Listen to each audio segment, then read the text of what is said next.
This video is all about the much anticipated Sony a7R5, a follow-up to the very popular a7R4.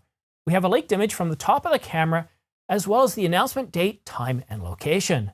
Details coming up, but first, I encourage you to subscribe and choose all notifications so you're kept informed on the latest camera gear, news, and rumors.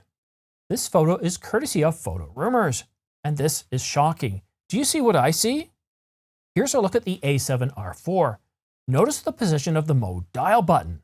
Now let's take a look again at the a7R5. It's been moved over to the left. I'm not really surprised by this image. Sure, the mode dial button's been shifted from one side of the camera over to the other, but everything else pretty much looks the same. And really, what can we really tell from the outside of a camera? Not a whole lot. In fact, I think we could tell a whole lot more about what the capabilities of this camera are from looking at it from the back rather from the top down. But let's get right to the announcement date. I want to give you all the information right off the top, all the new information that we have. And the Sony a7R5, according to Sony Alpha Rumors, Andreas tells us that he has it from a reliable source, that the Sony a7R5 is going to be announced October the 26th at 3 p.m. London time, which is about 10 a.m. Eastern Standard Time or New York time. So that's still Eastern, well, actually, that's Eastern Daylight Time. We don't switch over into Standard Time until I think the first or second week of November. I know what you're thinking. Wait a minute, isn't October the 12th when we're supposed to be getting this announcement? Aren't we getting a Sony announcement on the 12th? Well, yes, according to the rumor sites, we are supposed to be getting an announcement by Sony on October the 12th, but it's not the a7R5. What we're supposed to be getting on the 12th is, well, an entry level to the ZV series. So the ZV-1, it's not a follow-up or a continuation of that. It's more of an entry-level camera.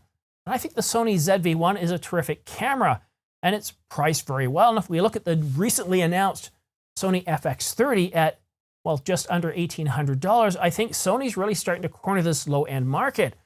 So an entry-level camera, an entry-level ZV series camera, I think would be very exciting. But let's get back to the a7R5.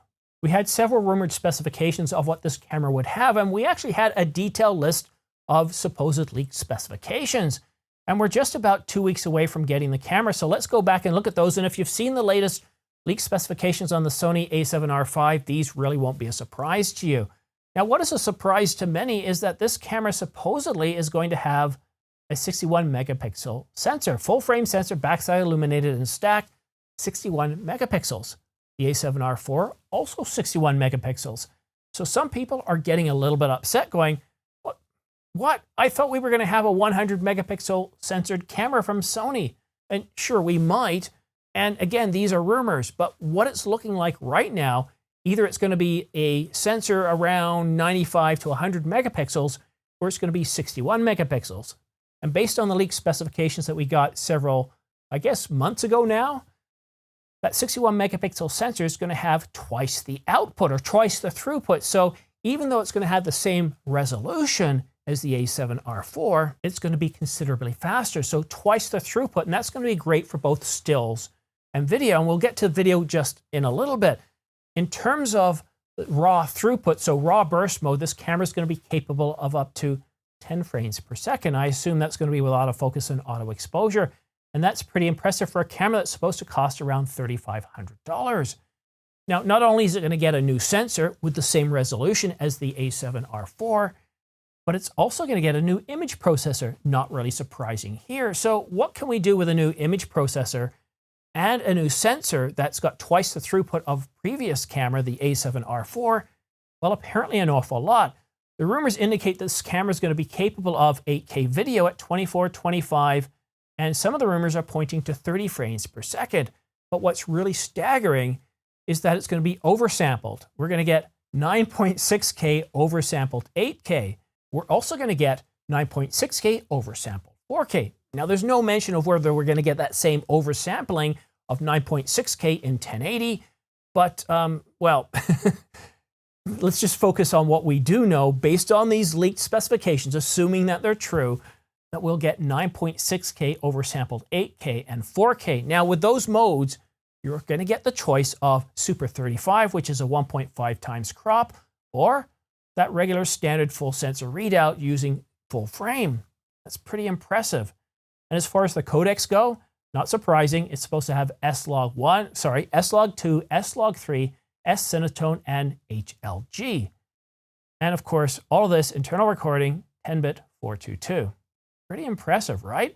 I mean, if this pans out to be true, this is going to be better than what the Canon EOS R5 can do at 8K RAW, 30 frames per second, at least based on what we can tell right now. We don't know if it's going to do RAW. We don't know what the codecs and bit rates are going to be, and that can make a huge difference. If we look at the Canon EOS R5, 8K RAW at 30 frames per second is about 325 megabytes per second. Well, over on the Nikon Z9, doubling that to 8K at 60 frames per second, you're going to push somewhere between 325 up to 650 megabytes per second. I'm not exactly sure what the compression rate is with Nikon RAW, but judging by the patent litigation that we're seeing between Nikon and Red, and I'm cheering on Nikon in this case, well, it's probably going to be somewhere between 650 and 350 megabytes. So it's an awful lot of data. And while the a7R5 is going to have dual card slots, it's following Sony's dual card slots that have dual positioning. Well, not dual positioning, it's going to be able to support UHS 2 cards as well as CF Express Type A in the same card slot. That's good news. The only thing, though, is that Type A's are generally a bit more expensive, and this kind of gives us a limitation on what, well, Sony might give us in terms of codecs, whether it's going to be all I and RAW at 9.6K oversampled 8K. Because if we start to get away from long GOP or IPB, where you're significantly reducing the file size, if we start to get up into all I and RAW, I just don't think that those Type A cards are really going to be able to keep up. And even though we've got some recently announced Type A cards pushing up to around 640 megabytes per second, 9.6K oversampled 8K at 30 frames per second will eat up those cards in a matter of no time. I currently shoot with a Canon EOS R5, and thankfully it has at least one Type B card slot, CF Express Type B, and I can put in a 2 terabyte card and it can record for, well, over an hour. And of course, the Nikon Z9 with a 4 terabyte card, yes, Angelbird has a 4 terabyte CF Express Type B card, it can record for even longer. Give yourself about 512 gigabytes or 640 gigabytes, it's not an awful lot of recording. Now, in terms of the EVF, no surprises, it's going to have Sony's very popular big gunned 9.44 million dot EVF. And that LCD, thankfully, they've stopped giving us the 1.2 million dot LCD. We're going to get that 2.36 million dot LCD, so that's really good there. It's going to be touch, of course. So it's looking to be a pretty impressive camera. Are you excited by the Sony a7R5? And if you're a video person like me, does that idea of a 9.6K oversampled 8K or 9.6K oversampled 4K really get your attention? It certainly does me, but what I really want to know and what matters to me more than anything else is I want to see high bit rate. I want to see all I. I'd like to see RAW because that gives us so much more information so that when we're editing, well, we have more flexibility. And not only that, when we're shooting snow or rain, especially if rain's hitting against a dark surface and splashing up, we don't have those artifacts created by long GOP or IPB. So I really do hope that they give us some really amazing codecs.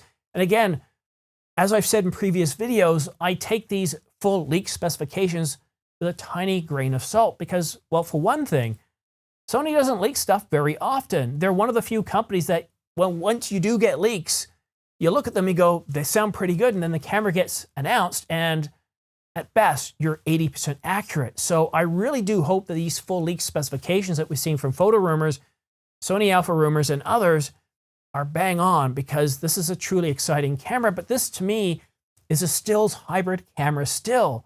Let me know what you think about these leak specifications in the comment section down below. And if Sony Alpha Rumors is correct, and Andreas, generally, if he says it's coming from a known source and that he believes it's definitely happening on October the 26th at 3 p.m. London time, which is 10 a.m. here in New York or Toronto, I'm willing to believe that. But the other leak specifications, all these detail leaks that give us a 61 megapixel sensor, a new image processor, 9.6K oversampled 8K, I'm not too sure. We only have about a couple of weeks to wait. We only have 2 weeks to wait until we get that announcement. So we'll just have to wait a little bit longer. Now, one thing I do want to talk to you about just briefly it's late here and I'm getting this video out late early in the morning. And the reason for that is I've been enjoying Thanksgiving weekend. I've been checking all week long, not really a whole lot of news. There was that news, of course, about the entry-level ZV camera from Sony, but there were no specifications to go with it. So I was waiting for some more information to come out. It just wasn't, I couldn't put out a video with just saying, hey, we got a new entry-level ZV camera coming out, and just leave it at that. I think the video, I might get 50 seconds at best before going into the outro. So I just didn't want to do that. And of course, again, checking every day. And just before I got ready to go to bed, I picked up a book by Jasper T. Scott. If you like science fiction, check out his books. And what I love about Jasper's books, he gives you a free book on the next one. All you have to do is put an honest review on Amazon.ca or Amazon.com.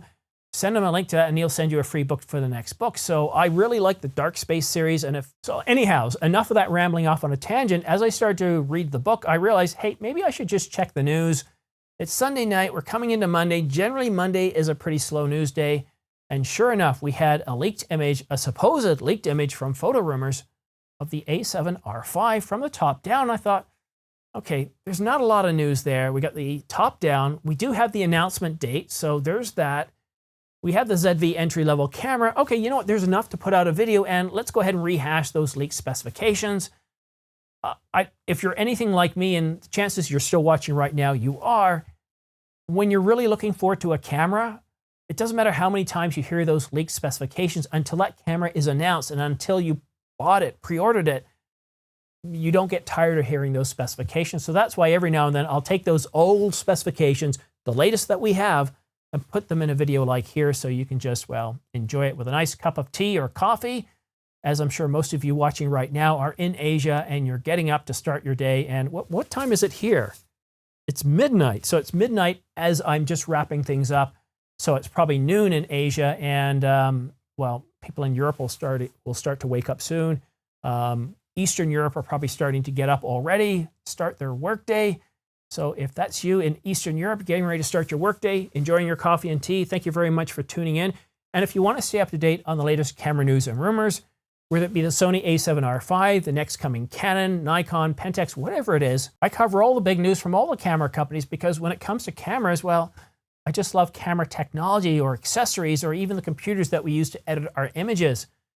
So if you want to stay up to date on the latest camera news and rumors, go ahead and hit that subscribe button, but make sure you also hit all notifications. By hitting all notifications, as soon as I publish a new video like this one here, you'll get notified by YouTube, so that way you can stay up to date on the latest camera news and rumors without checking all the Twitter feeds, RSS feeds, websites, and other news media relating to camera gear and rumors. Thank you so much for tuning in. We'll see you again soon.